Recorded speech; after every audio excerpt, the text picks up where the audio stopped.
네, 오늘 우리가 은혜 받을 하나님 말씀은 다니엘서 3장 13절부터 18절까지입니다. 느부갓네살 왕이 노하고 분하여 사드락과 메삭과 아벤느고를 끌어오라 말하매 드디어 그 사람들을 왕의 앞으로 끌어온지라. 느부갓네살이 그들에게 물어 이르되 사드락 메삭 아벳느고야 너희가 내 신을 섬기지 아니하며 내가 세운 금 신상에게 절하지 아니한다 하니 사실이냐?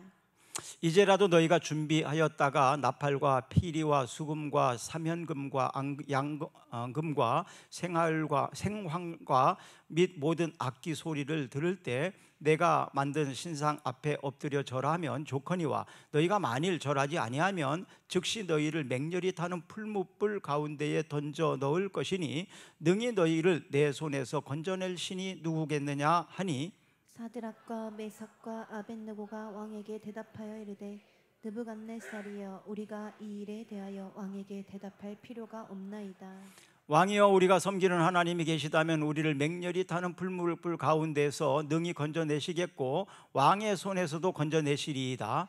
그렇게 하지 아니하실지라도 왕이여 우리가 왕의 신들을 섬기지도 아니하고 왕이 세우신 금 신상에게 절하지도 다시 한번 아니할 18절 줄을 읽습니다. 알지어다. 그렇게 하지 아니하실지라도 왕이여 우리가 왕의 신들을 섬기지도 아니하고 왕이 세우신 금 신상에게 절하기도 아니할 줄을 아옵소서. 아멘.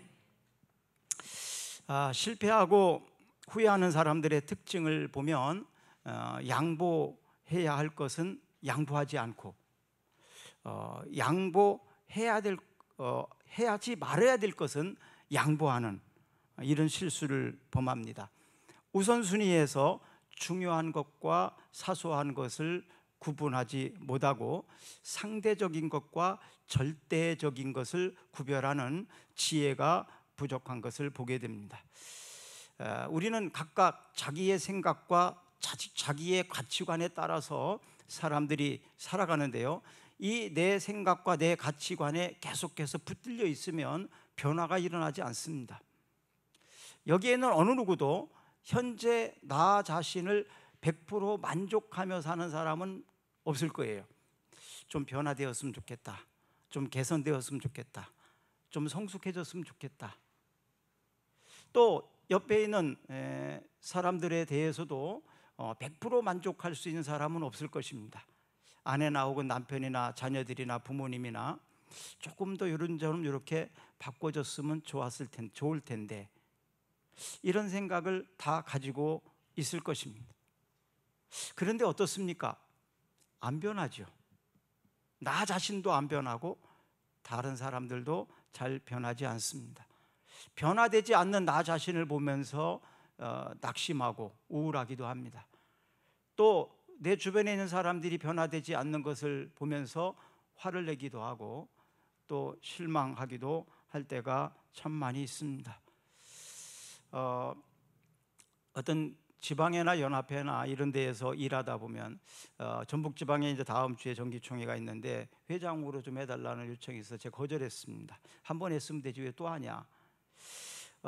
밑에서 일을 할 때 보면 진심으로 섬기고 진심으로 지방을 위하고 진심으로 정말 교회들을 섬기는 마음으로 하기가 쉽습니다. 또 그런 자세로 할 수 있습니다. 그런데 조금씩 올라가다 보면 나도 모르는 사이에 나를 위한 것이 되고 섬긴다는 것보다는 섬김을 받으려고 하는데 더 익숙해지더라고요. 또 본의 아니게 경쟁자들이 생겨나기도 하고요. 또 정말 진심으로 섬기려고 하는 마음이 있음에도 불구하고 다른 사람들이 오해를 합니다. 그래서 이게 올라가면 올라갈수록 내려놓는 것이 어렵구나, 단호하게 결단하지 않으면 못하는 일이구나, 그런 생각을 하면서 이제는 내려놓을 때가 됐구나라는 생각을 좀 하게 되었습니다. 그래서 내년부터는 좀 연합회 활동이나 여러 가지를 좀 많이 내려놓으려고 그럽니다. 이제는 내려놓을 때가 됐구나. 섬기는 자리보다는 오히려 나 자신의 욕심이나 또 경쟁자로 인하여 오해를 받을 때가 많겠구나, 이런 생각을 해봅니다. 왜냐하면 우선순위에 있어서 나에게 있어서는 중요한 것과 사소한 것이 분명하거든요. 또 절대적인 것과 상대적인 것에 대한 구별이 저에게는 분명합니다. 왜냐하면 그것은 성경이 우리에게 가르쳐 주신 지침이 있기 때문에 그렇습니다. 에베소서 5장 15절부터 17절까지 한번 읽어볼까요? 그런즉 너희가 어떻게 행할지를 자세히 주의하여 지혜 없는 자 같이 하지 말고 오직 지혜 있는 자 같이 하여 세월을 아끼라. 때가 악하니라. 그러므로 어리석은 자가 되지 말고 오직 주의 뜻이 무엇인가 이해하라. 세월이 악하다. 어리석은 자가 되지 마라. 주의 뜻이 무엇인지를 잘 분별하고 이해하고 판단하고 살아라, 이런 얘기입니다. 결국 저는 이것이 믿음으로 사는 삶이라고 생각합니다. 믿음으로 살게 되면 행복합니다. 그런데 믿음으로 살지 못하고 내 생각과 내 가치관에 붙들려서 살면, 그냥 쓸려다니면서 살면 그 행복은 떠나가게 되더라. 그래서 믿음으로 사는 자가 행복합니다. 저는 오늘 그렇게 말하고 싶습니다. 믿음으로 사는 자가 행복합니다. 그렇다면 믿음으로 살려고 결단 한번 해보자. 믿음으로 살자. 그래서 나와 다른 사람들도 행복한 삶이 되었으면 좋겠습니다. 오늘 본문에는 다니엘의 이야기인데요, 다니엘은 바벨론의 포로로 있으면서 그가 결심한 것, 그가 뜻을 정한 것이 있습니다. 하나님을 믿는 신앙에 반하는 문화나 철학이나 그 어떤 가치관도 나를 더럽히지 않도록 하자. 이것에 대한 결심입니다. 그리고 나는 오직 하나님께만 충성해야 되겠다 하는 결심입니다. 바로 이 결심을, 진정성을 하나님이 보시고 다니엘과 그 친구들에게 복을 주십니다. 특별한 은혜와 긍휼을 베풀어 주시는데 하늘의 이상과 몽조를 깨닫는 지혜까지 주십니다. 이것은 세상 학문으로는 도저히 근접할 수 없는 특별한 능력입니다. 이런 능력을 하나님께서 다니엘과 그 친구들에게 베풀어 주심으로 그가 많은 사람들에게 존경받는 인물로 그렇게 살게 됩니다. 자, 다니엘서 1장 8절 9절 한번 읽어보겠습니다. 다니엘 1장 8절 9절. 다니엘은 뜻을 정하여 왕의 음식과 그가 마시는 포도주로 자기를 더럽히지 아니하리라 하고 자기를 더럽히지 아니하도록 환관장에게 구하니 하나님이 다니엘과 하여금 환관장에게 은혜와 긍휼을 얻게 하신지라. 다니엘은 뜻을 정했다. 그래서 음식과 포도주로 자기를 더럽히지 아니하고 하나님만 충성스럽게 섬기면서 살겠다고 하는 그 결심이 하나님이 은혜를 베풀었더니 이 환관장에게까지도 은혜를 받는 사람이 되었다. 긍휼히 여김을 받는 사람이 되었다. 그런 얘기입니다. 하나님은 믿음으로 행하는 다니엘을 바벨론의 온 나라를 다스리게 하는 자리까지 올라갑니다. 다니엘은 바벨론의 포로로 잡혀간 사람이에요. 노예입니다. 그 당시에는 전쟁 포로는 노예잖아요. 신분이 노예입니다. 그런데 그가 왕 바로 밑에 자리에서 나라를 다스리는, 우리로 말하면 국무총리격입니다. 온 나라를 다스릴 수 있는 그런 사람으로 세워졌다. 다니엘서 2장 48절 49절 읽어봅니다. 왕이 이에 다니엘을 높여 귀한 선물을 많이 주며 그를 세워 바벨론 온 지방을 다스리게 하며 또 바벨론 모든 지혜자의 어른을 삼았으며 왕이 또 다니엘의 요구대로 사드락과 메삭과 아벳느고를 세워 바벨론 지방의 일을 다스리게 하였고 다니엘은 왕궁에 있었더라. 다니엘뿐만 아니라 다니엘의 절친한 친구들조차도 온 지방을 다스리면서 관리하는 사람들이 되었다. 노예의 신분에서, 전쟁의 포로의 신분에서 굉장한 영향력을 끼치는 사람이 되었다. 바로 하나님께서 은혜를 주시니까, 하나님께서 그 권위를 주시니까 그렇게 되었다라고 성경은 말하고 있습니다. 모든 권위는 어디서 오나요? 우리나라 헌법에 보면 국민에게서 온다고 되어 있습니다. 모든 권위는 어디에서 오나요? 하나님으로부터 옵니다. 사람들은 모든 권위가 국민으로부터 온다고 하면서 국민을 다스립니다. 권력자들은 모든 권위가 하나님으로부터 온다고 하면서 하나님의 뜻은 구하지 않고, 하나님의 말씀을 읽지도 않고, 하나님의 말씀을 따르지도 않고, 하나님의 말씀을 묵상하지도 않고 자기 생각대로 그냥 삽니다. 그것이 하나님의 뜻이라고 또 어떤 사람들은 말합니다.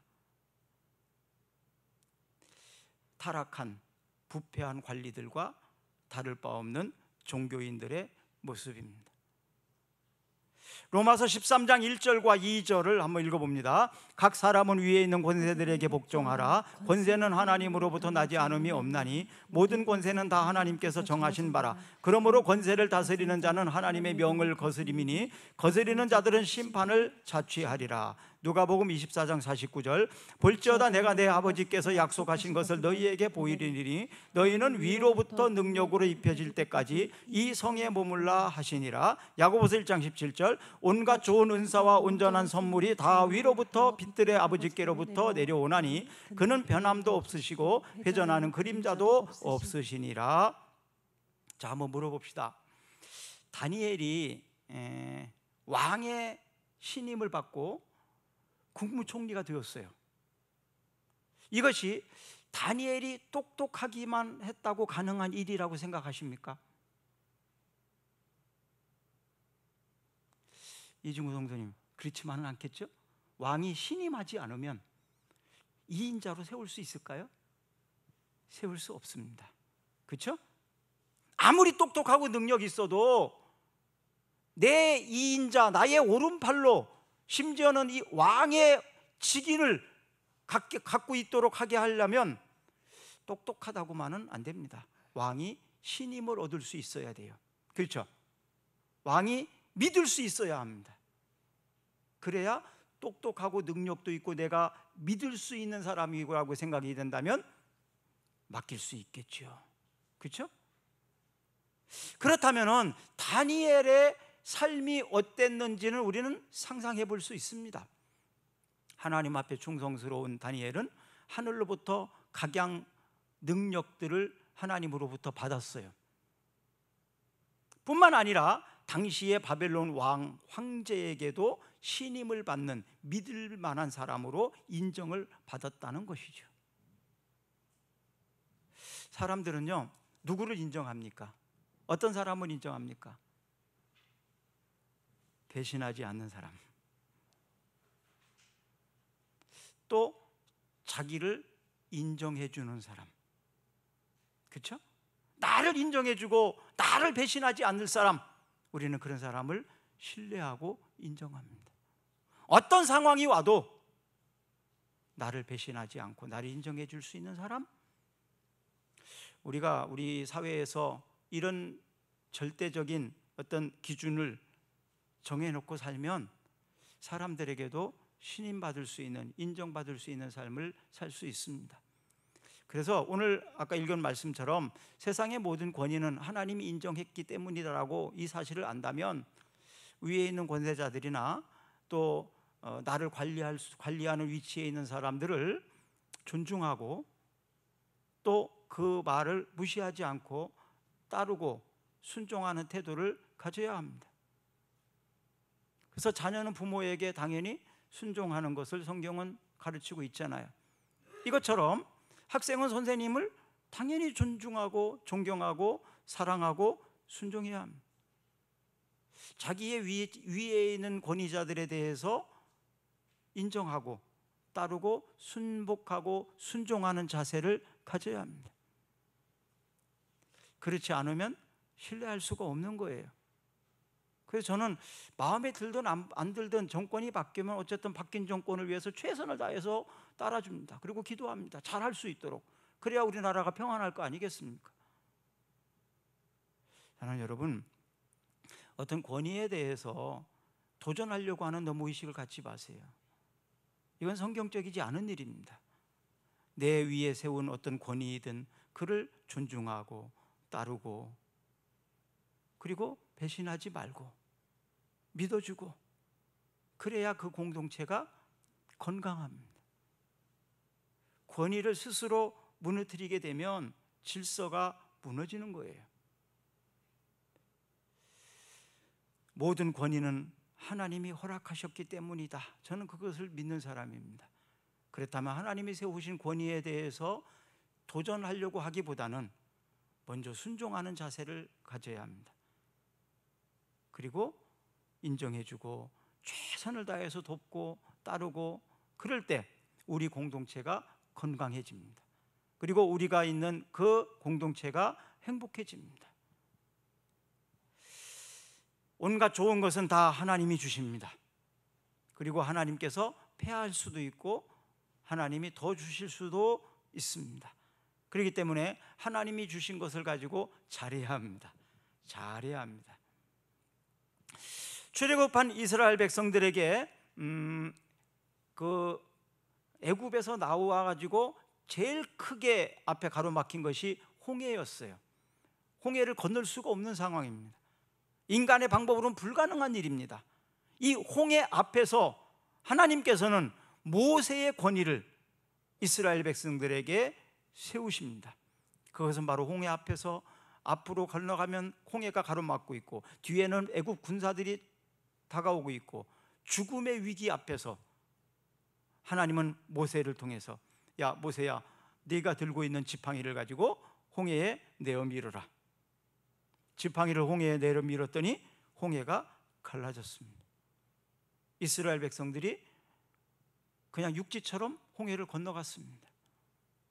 이스라엘 백성들이 다 건너가니까 홍해가 다시 닫혔어요. 그래서 뒤따라오던 애굽의 군사들은 물에 몰살당합니다. 바로 하나님께서 모세가 내 사람이다, 이 사실을 증명해 보인 것이 바로 홍해 앞에서의 모세의 권위였어요.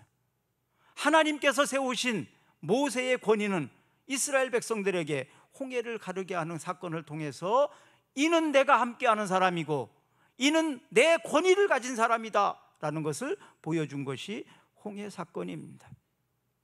그리고 홍해 사건이 있고, 이제 모세가 이스라엘 백성들을 광야에서 다 인도하고 나서 애굽 땅 앞에, 가나안 땅 앞에 있을 때 그들에게 가로막힌 것은 또 요단강입니다. 요단강이 평상시에는 물이 그렇게 많지 않아요. 그래서 낮은 데로 건너가면 얼마든지 건너갈 수 있겠더라고요. 깊지 않더라고요. 그런데 이 당시에는 3, 4월 경으로 추수 때인데요, 얼음과 눈이 녹아가지고 요단 강물이 넘실넘실할 정도로 굉장히 물이 많을 때, 그때입니다. 그 상황에서는 요단강을 건너갈 수 없습니다.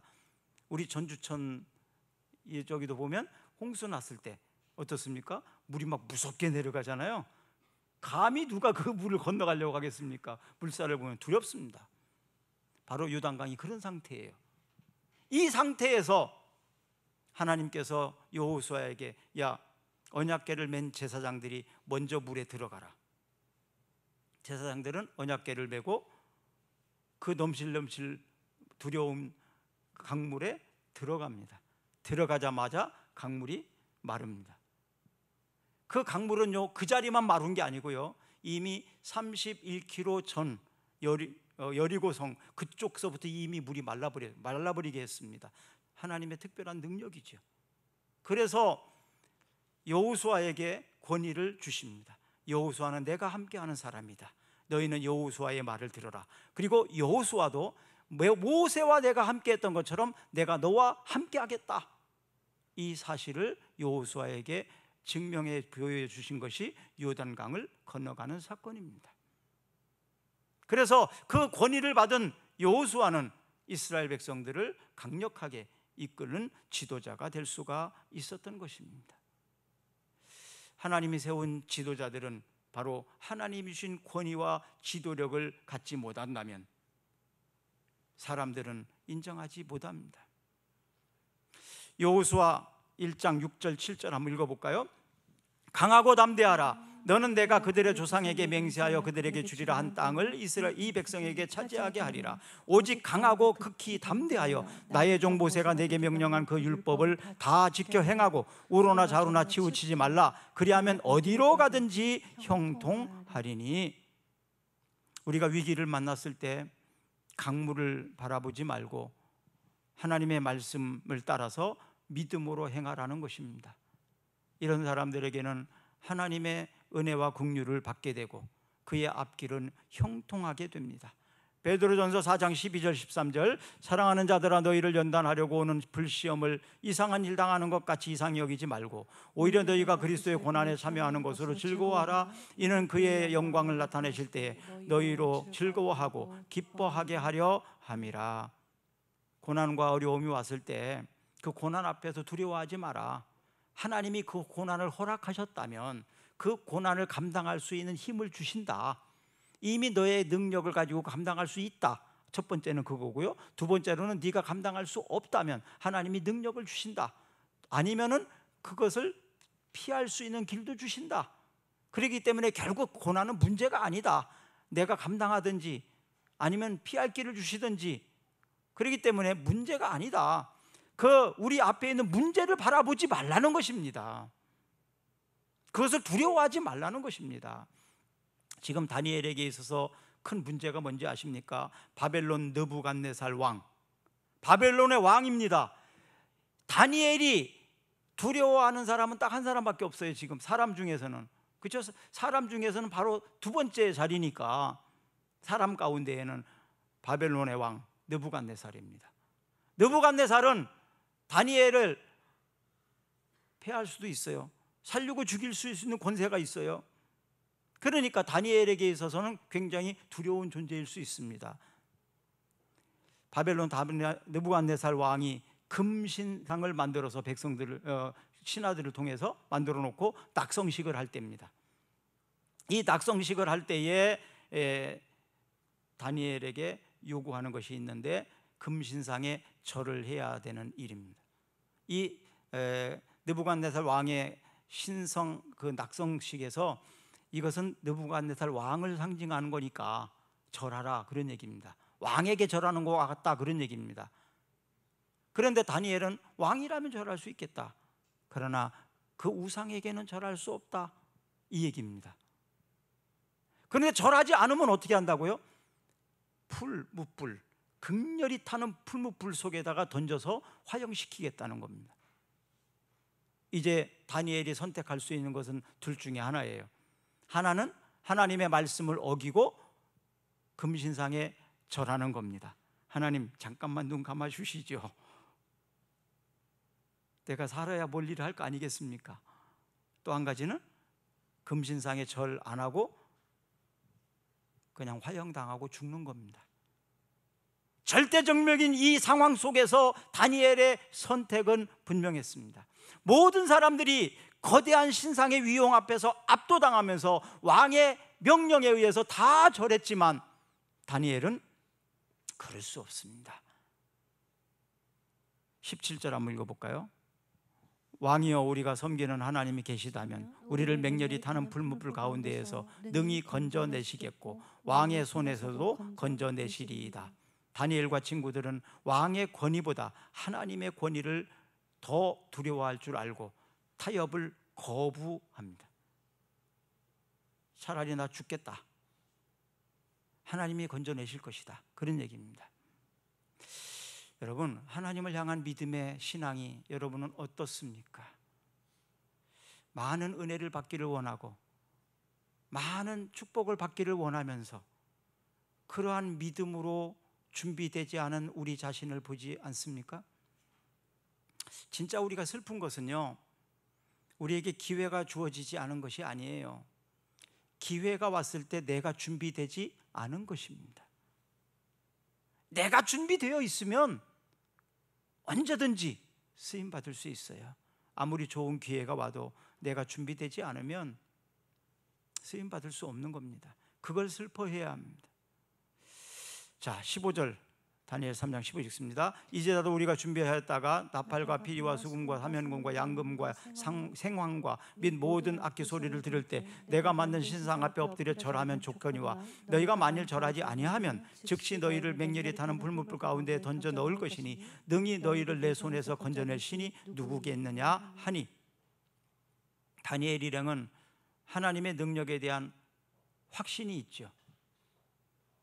뿐만 아니라 하나님을 향한 분명한 신뢰가 있습니다. 신뢰. 하나님의 능력을 믿는 신앙만 있는 게 아니고 하나님을 향한 신뢰도 있었다는 겁니다. 18절 한번 읽어봅니다. 그렇게 하지 아니할지라도 왕이여 우리가 왕의 신들을 섬기지도 아니하고 왕이 세우신 금 신상에게 절하지도 아니할 줄을 아옵소서. 자, 제가 하나님의 능력에 대한 신뢰, 능력에 대한 확신과 신뢰 두 가지 제가 구분해서 말씀을 드리는 이유는 있어요. 하나님의 능력에 대한 확신, 이것은요 가끔 내 욕심에 의한 기인으로 인해서 가진 확신이라고 볼 때도 있어요. 내 욕심 때문에. 하나님 능력이 있으시잖아요. 이것 하나님의 능력을 내 욕심으로 사용하려고 할 때도 참 많습니다. 그런데 하나님의 뜻에 대한 신뢰는 좀 달라요. 하나님에 대한 신뢰입니다. 인간 관계에서도 그럴 때가 있더라고요. 내가 저 사람을 똑똑하고 저 사람이 참 훌륭하고 좋은 사람이라는 것을 알아요. 그런데 가끔 그 사람도 실수를 합니까? 안 합니까? 실수하죠. 잘못할 때가 있죠. 마음에 안 들 때도 있지요. 그럴 때 어떻게 합니까? 아, 실망했어. 나 저 사람 실망했어. 안 그런 줄 알았는데 저래? 그런 생각이 들 때 있잖아요. 저는 그런 상황 속에서 실망하지 않습니다. 왠지 아십니까? 저 사람의 본 모습이 아니니까요. 저 사람은 그런 사람이 아니야. 잠깐 그런 모습이 보였을지라도 저 사람의 본심이 아니야. 저는 그것을 신뢰하기 때문에, 믿기 때문에. 그래서 저는 사람을 빨리 사귀기도 쉽지 않지만 그렇게 끝까지 신뢰하는 사람을 만들기 쉽지 않아요. 그런 사람 우리는 친구라고도 말합니다. 가족과 같다고도 말합니다. 사랑하는 여러분, 신뢰하십시오. 신뢰가 깨지니까 행복도 무너지는 거예요. 가끔 실수하더라도, 가끔 좀 잘못하더라도 그냥 신뢰하고 믿고 기다려주고 좀 그랬으면 좋겠어요. 18절 다시 한번 읽어봅니다. 그렇게 하지 아니하실지라도 왕이여 우리가 왕의 신들을 섬기지도 아니하고 왕이 세우신 금 신상에게 절하지도 아니할 줄을 아옵소서. 하나님이 우리를 구원해 주실 것이다. 만약에 근데 안 구해 주신다 할지라도 나는 안 한다, 그런 얘기예요. 죽을지라도 안 한다, 그런 얘기입니다. 하나님은 어떤 분이실까요? 로마서 8장 28절 한번 읽어볼까요? 우리가 알거니와 하나님을 사랑하는 자 곧 그의 뜻대로 부르심을 입은 자들에게는 모든 것이 합력하여 선을 이루느니라. 우리가 알거니와, 하나님은 어떤 분이에요? 하나님을 사랑하는 자, 하나님이 부르신 자들은 합력해서 선을 이루게 해주신다. 이 사실을 믿기 때문에.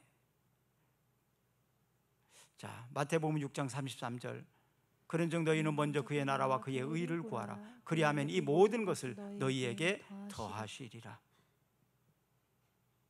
이건 믿음으로만 가능한 일이지요. 예수님께서는 그 하나님에 대한 주권을 전폭적으로 받아들이는 기도를 하시는 장면이 나오는데요. 마태복음 26장 39절입니다. 읽습니다. 조금 나아가서 얼굴을 땅에 대시고 엎드려 기도하여 이르시되 내 아버지여 만일 내게서 떠나 지나가게 하옵소서. 그러나 나의 원대로 마시옵고 아버지의 원대로 하옵소서 하시고 42절 다시 두 번째 나아가 기도하여 이르되 내 아버지여 만일 내가 마시지 않고는 이 잔이 내게서 지나갈 수 없거든 아버지의 원대로 되기를 원하나이다 하시고. 십자가를 지는 그 앞에서 얼마나 그 고통스럽고 지옥스럽습니까?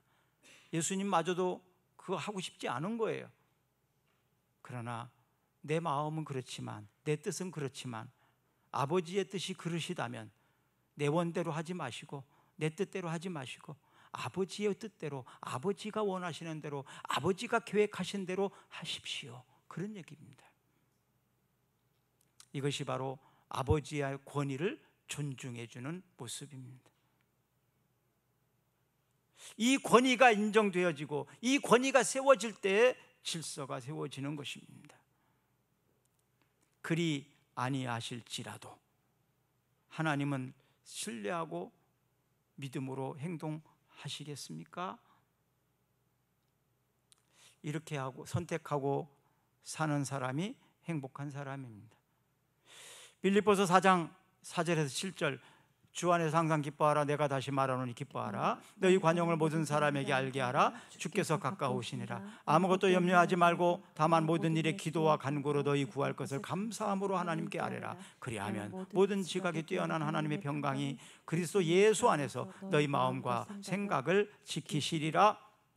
항상 기뻐하고 모든 사람에게 관용을 베풀어라.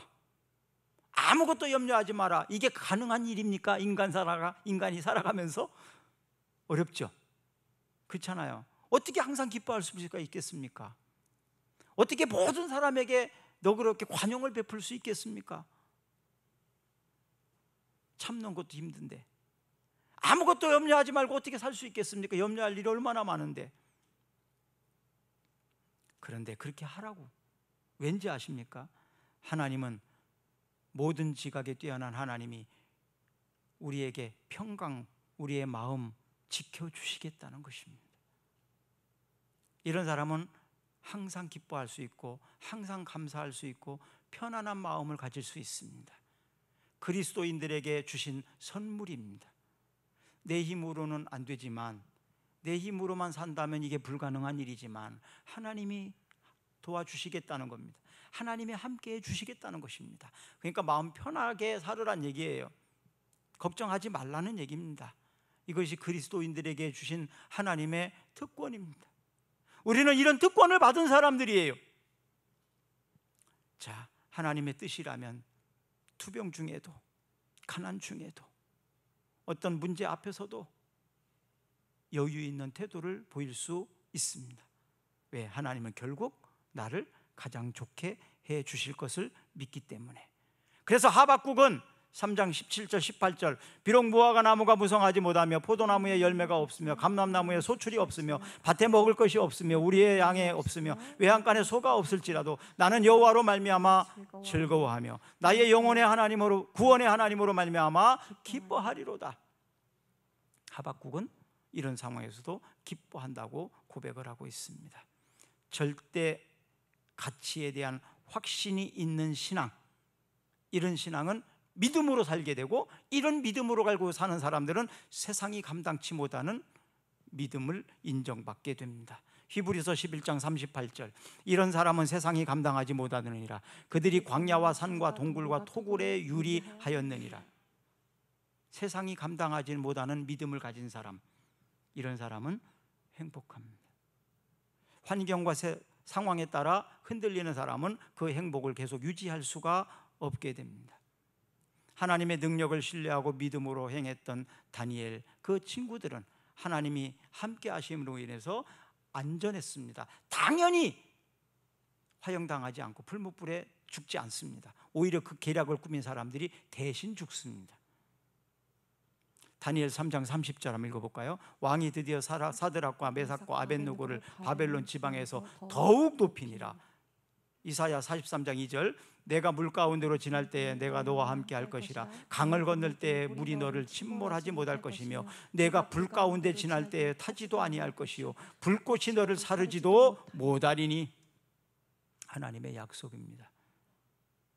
만약 믿음을 따라 행한 이 3명의 청년이 풀무불 가운데 구원받지 못했을지라도 저는 순교하는 기회를 얻었을 것이라고 생각을 합니다. 순교할 수 있다는 것은 가장 큰 저는 영광이라고 생각합니다. 마지막 남은 목숨까지도 하나님 앞에 순교로 바칠 수 있다는 것은 이건 아무나 할 수 있는 일이 아니지요. 그 특권을 받은 것입니다. 이것이 바로 순교신앙입니다. 이것이 제자도의 모습입니다. 예수 그리스도를 아는 지식이 소중하고 하나님을 믿는 믿음이 어떤 것보다도 존귀하다면 믿음을 따라서 사십시오. 그러면 여러분들의 하루하루 순간순간의 삶이 불안하지 않고 행복할 수 있습니다. 갈라디아서 2장 20절 찬양단 나오세요. 내가 그리스도와 함께 십자가에 못 박혔나니 그런즉 이제는 내가 산 것이 아니요 오직 내 안에 그리스도께서 사시는 것이라. 이제 내가 육체 가운데 사는 것은 나를 사랑하사 나를 위하여 자기 자신을 버리신 하나님의 아들을 믿는 믿음 안에서 사는 것이라. 우리 기도합니다. 천국은 마치 보화가 감추어진 밭을 사고 기뻐하는 것 같은 것입니다. 천국을 소유하고 사는 사람들이 행복하지 않는다면 이것은 뭔가가 이상한 겁니다. 내 마음에 천국을 소유하고 사는 사람이라면 최고의 행복자일 수밖에 없습니다. 밭에 감추인 보화, 그것이 내 것인 걸 아는데 어찌 기뻐하지 않을 수 있겠습니까? 다니엘처럼 그 친구들처럼 어떤 상황에서도 하나님이 지켜주시는 것을 믿고 오직 믿음으로 따라 행함으로 그 믿음을 따라 행복한 우리 꿈사랑교회가 되어지기를 예수님의 이름으로 축복합니다. 우리 다 같이 일어나셔서 찬양하고 기도하겠습니다.